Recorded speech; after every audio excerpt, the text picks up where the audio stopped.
ಹೋಲಿಕೆ ಮಾಡಿದ್ರೆ ಚುನಾವಣೆಯನ್ನ ನಮ್ಮ NDA ಕ್ಯಾಪ್ಟನ್ ನಮ್ಮೆಲ್ಲರ ನಾಯಕರು ಮಾನ್ಯ ನರೇಂದ್ರ ಮೋದಿ ಅವರಾಗಿದ್ದಾರೆ. ಆದರೆ ಇವತ್ತು ಇಂಡಿ ಕೂಟಕ್ಕೆ ಯಾರ್ ಕ್ಯಾಪ್ಟನ್ ಅಂತ ಅವ್ರಿಗೆ ಗೊತ್ತೇ ಇಲ್ಲ. ಇವತ್ತು ಯಾರ್ ಕ್ಯಾಪ್ಟನ್ ಅಂತ ಗೊತ್ತೇ ಇಲ್ಲ. ಅವರು ಹೇಳಲಿಕ್ಕೆ ಕೂಡ ಸಾಧ್ಯ ಆಗಿಲ್ಲ. ಇವತ್ತು ಬಹಳ ಜನ ಬೆಂಗಳೂರು ಬಗ್ಗೆ ಬ್ರಾಂಡ್ ಬೆಂಗಳೂರು ಅಂತ ಹೇಳ್ತಾ ಇದ್ದಾರೆ. ಇವರು ಬ್ರಾಂಡ್ ಬೆಂಗಳೂರು ಮಾಡ್ಲಿಕ್ಕೆ ಹೊರಟಿಲ್ಲ, ಇವತ್ತು ಬಾಂಬ್ ಬೆಂಗಳೂರನ್ನ ಮಾಡಲಿಕ್ಕೆ ಹೋಗಿದ್ದಾರೆ. ಕರ್ನಾಟಕದ 6.5 ಕೋಟಿ ಜನರಿಗೆ 1 ವರ್ಷದ ಹಿಂದೆ ಅನೇಕ ಸುಳ್ಳುಗಳನ್ನ ಹೇಳಿ ಇವತ್ತು ಚೊಂಬನ್ನ ನಮ್ಮ 6.5 ಕೋಟಿ ಜನರ ಕೈಯಲ್ಲಿಟ್ಟಿದ್ದಾರೆ.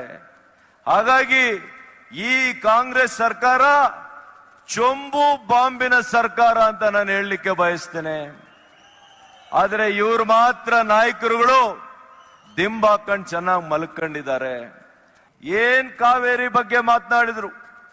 ಕೋವಿಡ್ ಬಂದಾಗ ಕೂಡ ಮೇಕೆದಾಟಿಗೋಸ್ಕರ ಪಾದಯಾತ್ರೆ ಮಾಡಿದ್ರು.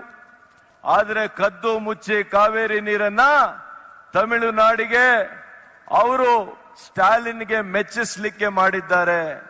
ಇವತ್ತು ಮೇಕೆದಾಟಿಗೆ ಪಾದಯಾತ್ರೆ ಮಾಡಿದಂತವರು ಇನ್ನೇನು 3 ತಿಂಗಳಲ್ಲಿ ನಾವು ಶಂಕುಸ್ಥಾಪನೆ ಮಾಡಿಬಿಡ್ತೀವಿ ಅಂತ ಹೇಳ್ತಾ ಇದ್ರು. ಇವತ್ತು 1 ವರ್ಷ ಆಗ್ತಾ ಬಂದು ಸರ್ಕಾರ ಬಂದ ಮೇಲೆ ಇವತ್ತು ಮೇಕೆನೂ ಇಲ್ಲ, ದಾಟು ಇಲ್ಲ, ಆ ಮೇಕೆ ಶಬ್ದನೂ ಇಲ್ಲ.